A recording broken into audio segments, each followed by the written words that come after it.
tidur. Enggak, ini Ya kan? Mas Dwi lagi minta bantuan buat ini apa, buat tugas kuliah. Kenapa? Enggak, Mas Dwi lagi Bantuan. minta bantuan teman-teman buat nganu tugas kuliah. Jadi video callan nanti ada yang konsultasi. Ini buat UAS. Itu. Ya. Oke. Siapa duluan, teman-teman? Siapa yang mau tanya dulu nih? Oh, aku cuma spekator. Oke. Siapa dulu yang tanya nih? Yang nggak ngomong di mute dulu apa audionya? Yang nggak ngomong di mute biar nggak distraksi, ganggu. Ayo, siapa dulu yang tanya? Safira. Lu aku. Ya, aku. Ya dah. Ayo koi ketawa-ketawa. Iya. Ya, jadi saya mau tanya tentang kestabilan ekonomi Indonesia. Yang kita tahu kan ISG sekarang itu lagi naik. Jadinya mata uang rupiah itu kan melemah lah ya. Itu faktor apa aja sih? Dan kan kalau melihat dari pemerintahan sekarang itu ya kayak ya pemerintahannya gitulah ya. Itu kan bisa mempengaruhi kita loh. Jadi kita merasa depresi lah atau apa. Kenapa bisa kayak gitu loh? Saya penasaran. Oke, jadi pertanyaannya tentang yang lebih spesifik tentang apa? Tentang depresi atau keuangan Indonesia? Satu dulu aja ya. Berarti tentang kenapa kebijakan yang dilakukan oleh pemerintah itu mempengaruhi kita, bukan sebagai sosialnya aja, tapi sebagai apa ya? Bisa ngakibatin kita kayak frustasi atau depresi gitu loh. Oke. Jadi gini teman-teman. Kebijakan pemerintah mempengaruhi kalian sebenarnya nggak secara langsung, tapi itu karena circle kalian, seperti ekonomi ya, ekonomi yang berimbas kepada kedua orang tua kalian, kemudian kepada sekolah. Nah, imbasnya ke kalian juga mendengarkan sesuatu yang mungkin sebenarnya belum layak untuk kalian konsumsi. Nah, kalau kembali tadi ditanyakan, Indonesia kan sebenarnya negara besar, negara terkaya di dunia. Kita punya sumber kekayaan nomor 1 di dunia, yaitu misalnya Freeport. Itu ada uranium, ada emas, ada perak, ada tembaga. Bahkan Indonesia itu penghasil nikel terbesar. Nikel adalah sumber energi masa depan, diantaranya untuk bikin baterai kendaraan listrik. Namun teman-teman, SDA kita sangat kaya dan luar biasa. Nah, kenapa Indonesia kok masih terpuruk dalam kemiskinan? Karena memang tidak dikelola dengan baik dan benar. Contoh teman-teman, seandainya kita mendapatkan pemasukan hanya dari sumber daya alam seperti pajak perusahaan-perusahaan besar seperti Freeport, terus migas, ya kan, kekayaan alam yang ada, semua ini udah lebih dari cukup dan kita nggak perlu bayar pajak. Nah, pertanyaannya, satu, kita sumber daya alam larinya kemana? Padahal pasal undang-undang udah jelas sekali bahwa segala kekayaan alam sumber daya alam yang ada di Indonesia dikelola oleh pemerintah untuk hajat hidup orang banyak. Ini nggak terrealisasi. Buktinya apa? Buktinya kita masih bayar pajak. Ya, ini fatal sekali. Kita sumber daya alam sangat terbentang lebar, lebih kaya daripada Saudi Arabia, Timur Tengah, negara-negara Eropa. Kita lebih kaya, garam kita lebih banyak, tanaman kita lebih banyak. Kemudian sumber daya alam kita pokoknya nomor 1, dinas pariwisata nomor 1 ya. Bahkan Bali dikatakan bukan bagian dari Indonesia saking terkenalnya Bali. Ya, semua kekayaan ada di Indonesia. Ya, satu. Kemudian yang kedua, kita mendapatkan pemasukan dari pajak. Ya kan? Pajak sangat besar sekali. Pajak beda dengan zakat. Kalau zakat itu khusus orang kaya yang diambil untuk orang miskin, dibagi rata. Namun pajak, baik dia muslim, dia non muslim, dia miskin, dia kaya, dia tetap harus bayar pajak. Nah, sudah ada 2 pemasukan dari sumber daya yang sangat besar sekali seperti sumber daya alam dan juga pajak. Indonesia tahun ini akan hutang sekian ratus triliun atau sekian ribu triliun. Pertanyaannya, kemana uang-uang yang ada dari Indonesia? Larinya kembali lagi ke koruptor. Ya, bahkan Pak Menteri Purbaya mengatakan bahwasanya kita uangnya banyak banget ya. Kasarnya Pak Mahfud MD, Profesor Mahfud MD mengatakan seandainya tidak dikorupsi, seluruh warga Indonesia itu 1 bulan dapat duit 10 juta. Kalau nggak dikorupsi. Ya, 1 orang dapat 10 juta. Di negara Timur Tengah, begitu anak lahir dapat jaminan kesehatan, pendidikan, ya kan, kehidupan yang layak. Bahkan kamu mau kuliah di luar negeri dimanapun dibayar oleh pemerintah. Ini cuma minyak. Indonesia minyak punya, gas punya, terus apalagi pariwisata ada, Sumber daya kekayaan yang dibutuhkan di dunia ini ada semua. Biji besi, ya, pasir besi, emas, tambang, semuanya ada, tapi tidak dikelola dengan baik dan benar. Karena itu teman-teman, seandainya pemerintah kita benar, maka Indonesia jadi negara terbaik di dunia, terkaya di dunia. Tetapi realitanya itu tidak mungkin terjadi dan tidak akan terjadi. Indonesia dipimpin oleh orang-orang yang baik dan benar. Karena banyaknya kepentingan. Seandainya Indonesia dipimpin oleh orang-orang yang baik dan benar, Indonesia akan menjadi negara terhebat di dunia. Ya, dari ujung timur ke ujung barat aja membutuhkan waktu tiga lokasi waktu Indonesia Timur, waktu Indonesia Tengah, waktu Indonesia Barat, ya kan? Jaringan perairan paling banyak itu Indonesia, penghasil garam terbesar di dunia. Kalau nggak salah itu jarak timur ke barat dari misalnya itu, kalau nggak salah saya lupa ya, di buku Api Sejarah karya Profesor Muhammad Ahmad Surya Negara itu jadi satu, Indonesia dari Baghdad ditarik itu sampai ke ujung Eropa kalau nggak salah. Jadi kenapa? Ya karena sistem, teman-teman, sistem kita udah kacau balau. Setiap pemimpin itu fokus dengan periode selanjutnya. Misalnya saya memimpin nih jadi bupati, saya udah fokus nih, saya baru setahun menjabat, saya akan fokus gimana biar tahun depan saya akan memimpin lagi. Nah, seorang anggota dewan itu saya udah modal banyak, bagaimana uangku balik lagi, karena itu sistemnya rusak. Ya, jadi pengaruhnya gimana? Ya, kita hanya bisa berusaha untuk memperbaiki diri kita ya, karena Allah berfirman, innallaha la yughayyiru biqaumin hatta yughayyiru bi anfusihim. Allah nggak akan merubah suatu kaum kalau kaum itu nggak rubah diri mereka sendiri. Oke, gitu ya jawabannya ya. Pertanyaannya apa nih tadi nih? Bagaimana sikap kita atau gimana? Ya. Gimana? Ya, apa yang dari kebijakan berpindah itu kan kita yang rakyat kecil-kecil ini kan jadi merasakannya gitu loh ya. Nah, itu tampak kepanjangannya itu apa aja gitu loh. Ya, kalau efek itu kan kita nggak bisa prediksi ya. Ada efeknya yang menjadikan kita lebih baik, yaitu orang yang survive ketika dia mendapatkan ujian yang sangat besar, sangat berat, dia bertahan, dia pengen mengalahkan ujian itu. Ada yang dia pasif, ada yang dia malah depresi. Itu sikap kembali ke kita. Makanya kita hanya bisa mengontrol apa yang bisa kita kontrol, dan di luar itu kita nggak usah ngontrol. Tapi kita fokus untuk survive. Gitu. Iya, boleh. Cukup? Yang lain mungkin? Ada lagi nggak? Bahas apa, Safira ya? Terima kasih. Oke. Ya, Safira. Yang lain gimana? Sudah.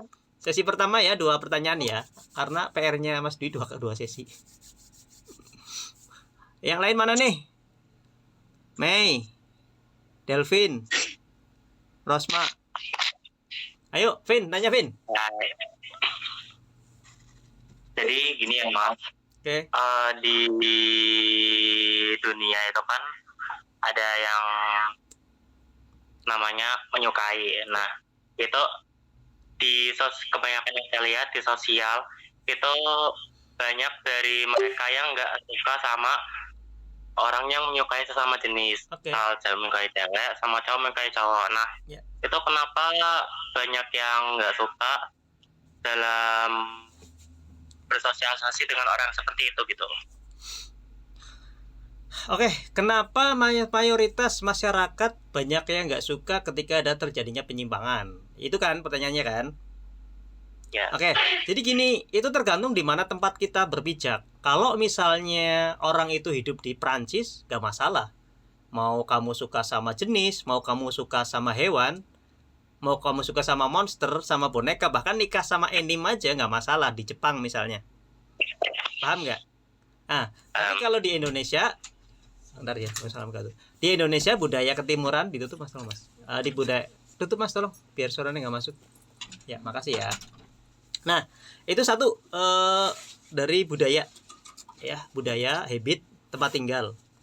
Nah, itu kenapa? Kalau kenapa itu mungkin secara kenormalan ya, Delvin. Jadi secara kenormalan seorang laki-laki harus suka kepada perempuan juga suka kepada laki-laki. Walaupun pada realitanya itu nggak bisa juga. Kenapa?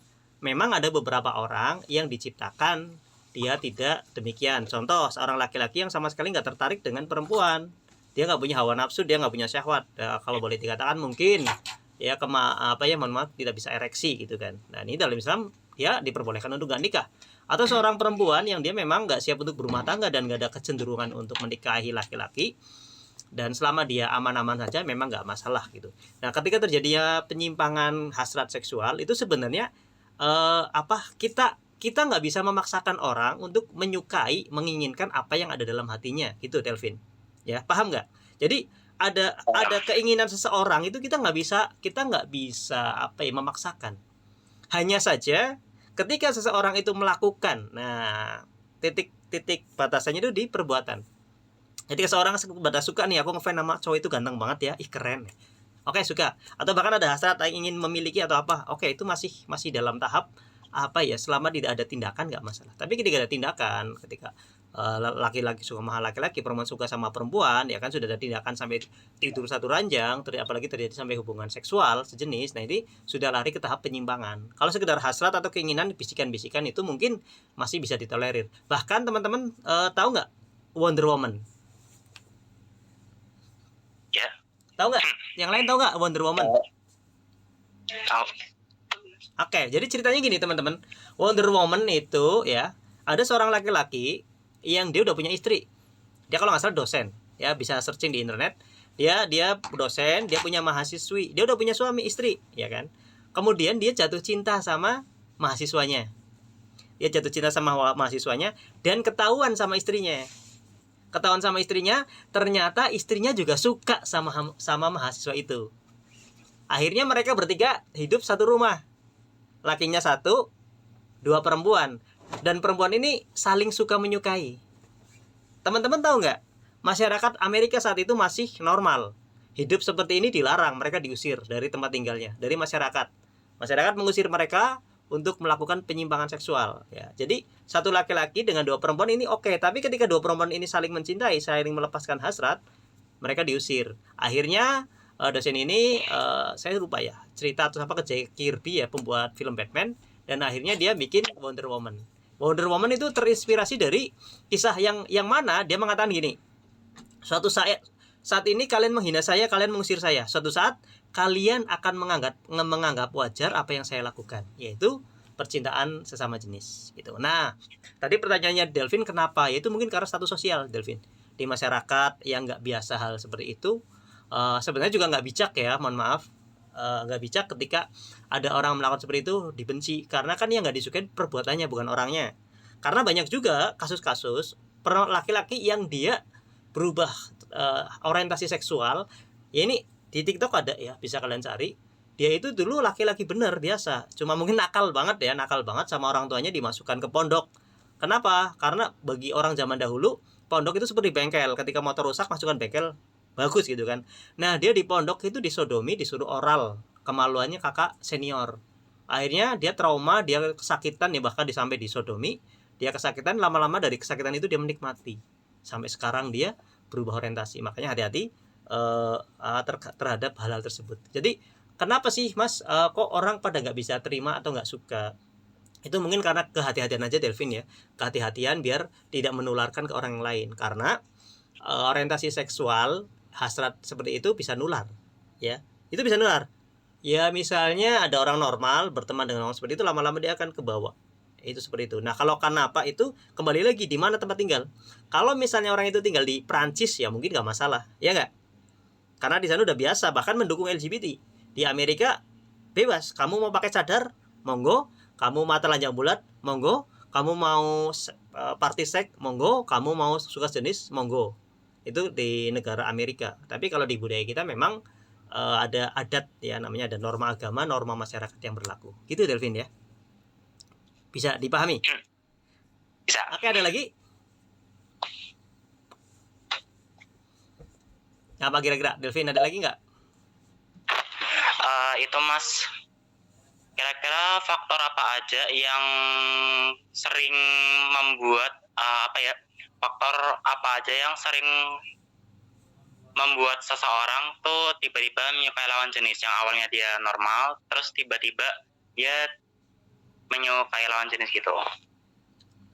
Maksudnya? Ya, sejenis. Oke, bentar tak, tutup pintu bentar Pak.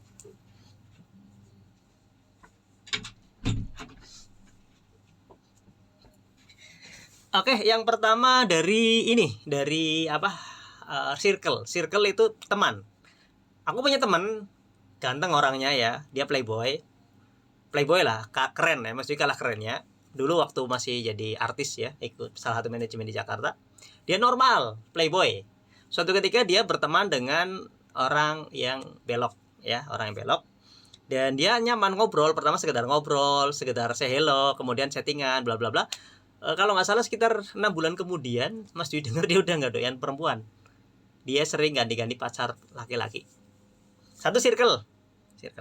Yang kedua kebiasaan, seperti yang bisa dilihat di YouTube ya. Manusia yang pertama kali melakukan transplantasi kemaluan itu laki-laki normal punya istri, dia ganteng, dia punya pekerjaan tetap, dia orang berada ya.